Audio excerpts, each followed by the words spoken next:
Hello students, ninth class. जय श्री कृष्णा। कैसे हैं आप सब?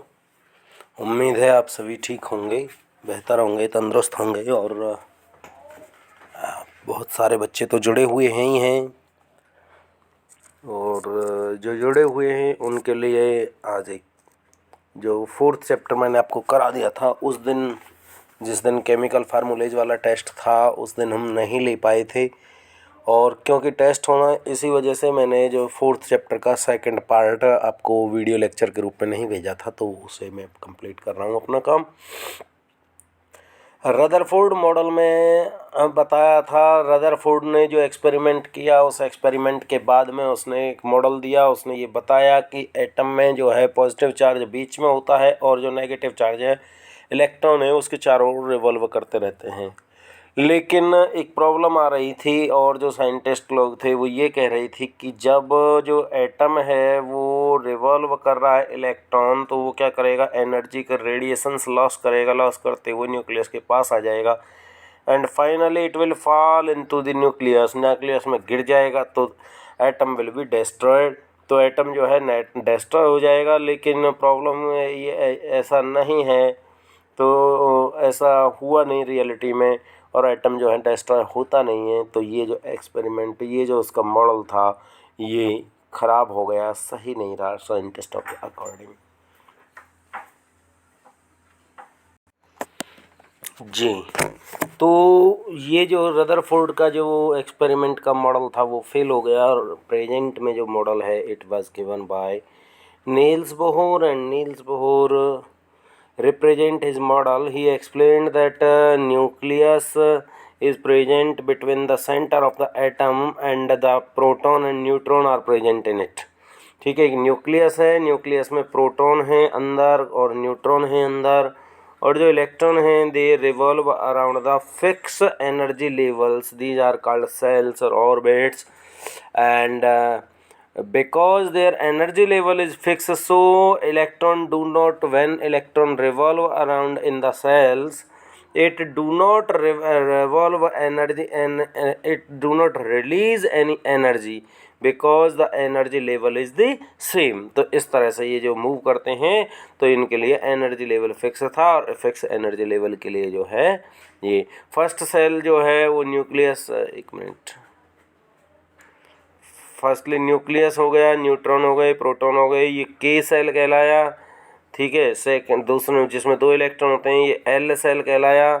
और ये एम एन, ये आपको पता है, के में कितने मैक्सिमम नंबर, 2 इलेक्ट्रॉन, एल में कितने मैक्सिमम नंबर, 8 इलेक्ट्रॉन, सॉरी,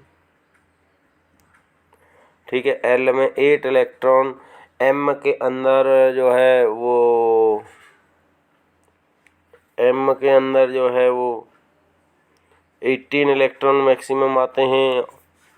ठीक है, चलिए आगे से शायद ऐसा ना हो। ठीक ठीक है, हाँ हो गया। ठीक है, के एल एम एन, इस तरह से एनर्जी लेवल। आगे एटॉमिक नंबर की बात करते हैं। एटॉमिक नंबर क्या होता है? The atomic number of an atom represented by the number of proton. एक एटम में कितने प्रोटॉन होते हैं वो इसका एटॉमिक नंबर कहलाता है, वो जेड से रिप्रेजेंट किया जाता है। एटॉमिक मास नंबर क्या है? Number of electron, sum of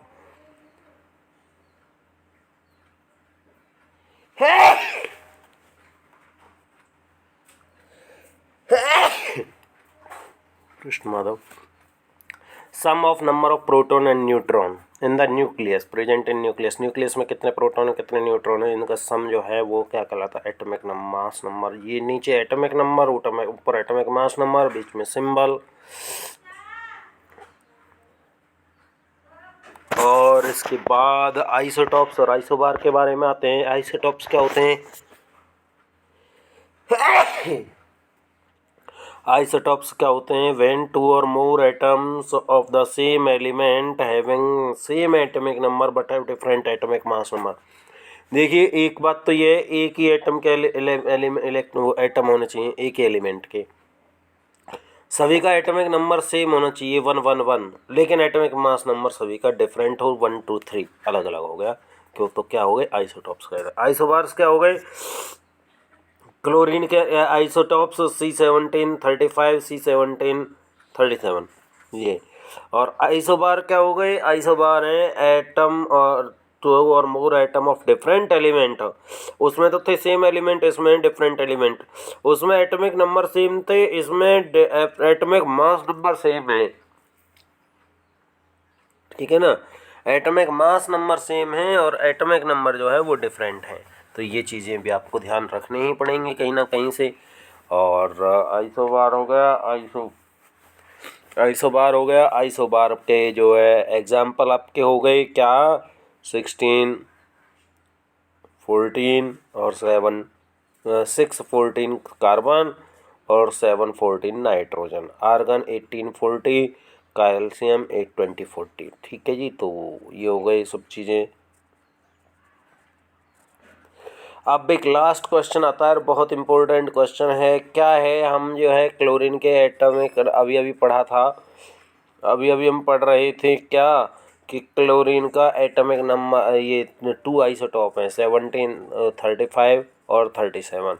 लेकिन हम कई बार टेबल में हम देखते हैं जो उसका एटॉमिक वेट होता है वो कितना है, वो है 35.5। तो ऐसा क्यों है साहब, ऐसा इसलिए कि 75% जो आइसोटॉप है एलिमेंट इसका क्लोरीन का वो है 35 वाला, और 25% जो है वो है 37 वाला। तो इसकी एवरेज निकालनी है। एवरेज कैसे निकालेंगे, एवरेज ऐसे निकालेंगे जी कि एवरेज निकालने के लिए 35 इंटू 75% है तो 75/100, तो 25 से डिवाइड हो गए 3/4, 35 इंटू 3/4 और 37 इंटू 1/4, ये 1/4 हो गया। तो एक तरफ तो हो गया इनकी मल्टीप्लिकेशन, ये 105/4 और 37/4 और ऐड करेंगे तो 142/4 और डिवाइड करेंगे 35.5। तो स्टूडेंट्स ये आपका जो लेक्चर है ये यहाँ पे पूरा हो रहा है। और आपको ये चीज़ समझनी है कि ये जो लास्ट वाला क्वेश्चन था ये इतना इम्पोर्टेंट है, बहुत इम्पोर्टेंट है। ये जो है आपके बहुत बार एग्ज़ामों में आता रहता है, तो इस चीज़ को आपको ध्यान रखना है। और आज के लिए आप तैयारी ज़रूर करिएगा स्ट्रक्चर ऑफ एटम में, उसमें से chemical formulas, atoms and molecules में से केमिकल फार्मूलाज को रिवाइज करिएगा। उसका जो तरीका है वो प्रॉपर ये है कि उसके लिए आपको अलग से पहले तो टेबल याद करनी है, दोबारा से 3 बार 4 बार टेबल जितने बार याद कर लोगे समझो आपका काम पक्का हो रहा है। तीनों टेबल्स आप पूरी प्रिपेयर करिए ढंग से और ये चीज़ लर्न करिए और वीडियो लेक्चर देखिए। वीडियो लेक्चर में ही दोनों तीनों टेबल आपके बुक में से भी दे रखे हैं। और जो है atomic number, atomic mass number, valency, वो सब चीज़ें आपके क्लियर हुई नहीं और केमिकल फार्मूलाज तैयार हुए नहीं। केमिकल फार्मूलाज आपके जो है 9th क्लास का बेस है ये मानिए, बल्कि 10th क्लास का भी बेस है। हालांकि केमिकल फार्मूलाज 10th क्लास में स्पेशली आते नहीं है, लेकिन जो पूरी जो केमिस्ट्री है वो केमिकल फार्मूलाज के ऊपर डिपेंड होगी। So be ready for it. Thank you students, love you students. जय श्री कृष्णा, जय हिंद, जय भारत।